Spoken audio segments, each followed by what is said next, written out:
Di sini saya akan membawakan makalah yang berjudul Penjajahan. Bab 1, Pendahuluan. Latar belakang.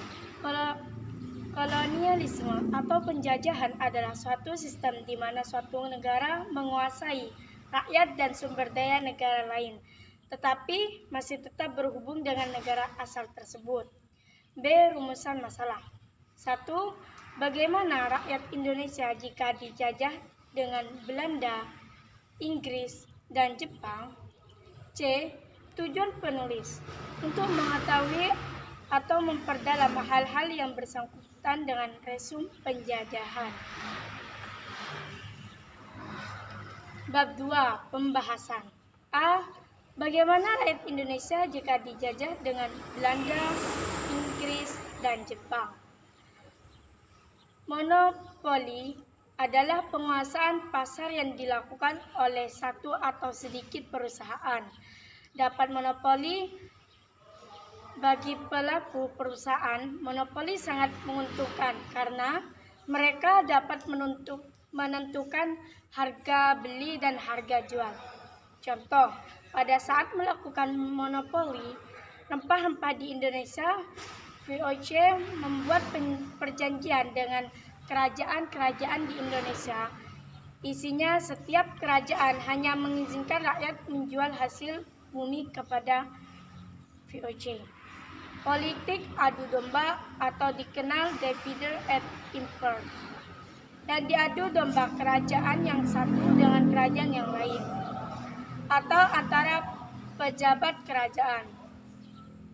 Tujuan Belanda melakukan adu domba yaitu Belanda berharap akan terjadi permusuhan antar bangsa Indonesia sehingga terjadi perang antar kerajaan.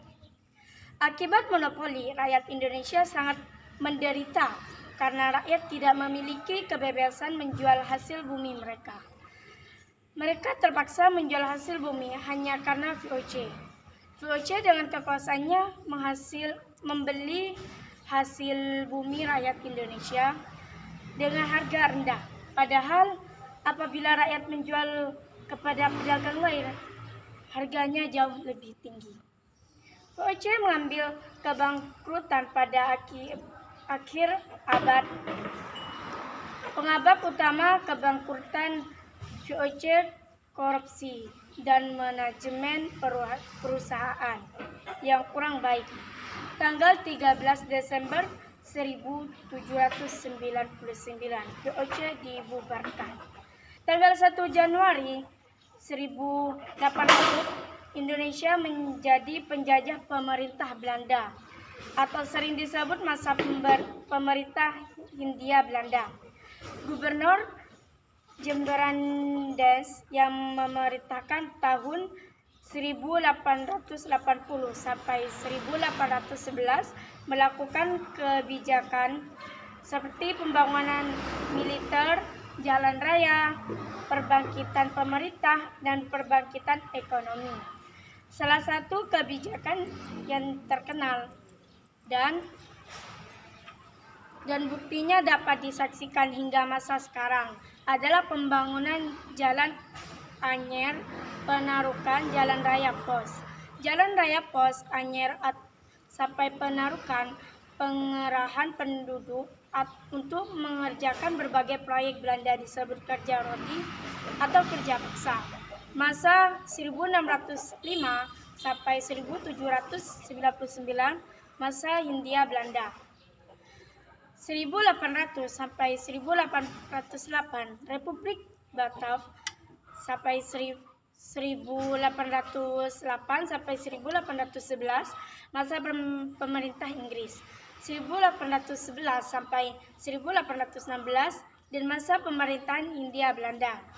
1816 sampai 1942. Mengapa ada Republik Batav dan pemerintah Inggris? Pada awal tahun 1795, pasukan Prancis menyerbu Belanda.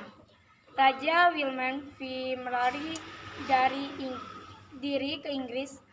Belanda pun dikuasai Prancis dan terbentuk Republik Batak 1795 sampai 1806 yang merupakan bagian Prancis. Pemerintah yang mewakili Republik Batak Indonesia adalah Herman Willem Des 1808 sampai 1811 dan Januari 1811.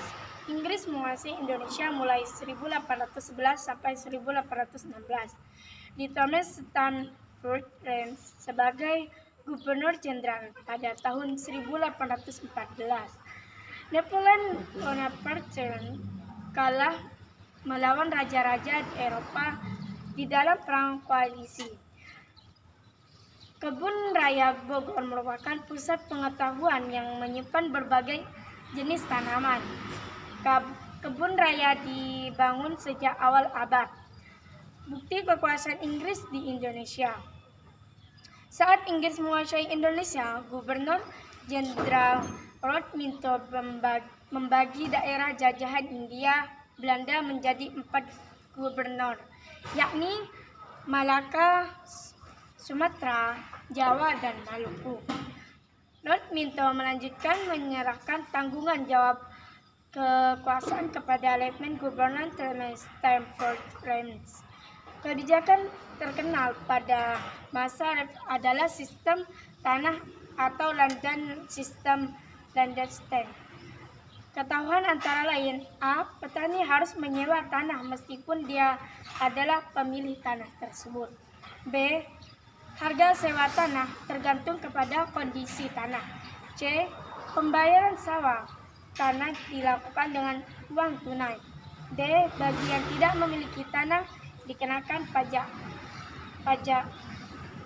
kepala. Sekian resume IPS 3 yang dapat saya sampaikan. Mohon maaf apabila ada salah kata dan saya akhiri. Assalamualaikum warahmatullahi wabarakatuh. Anjing cabut cucuk kah?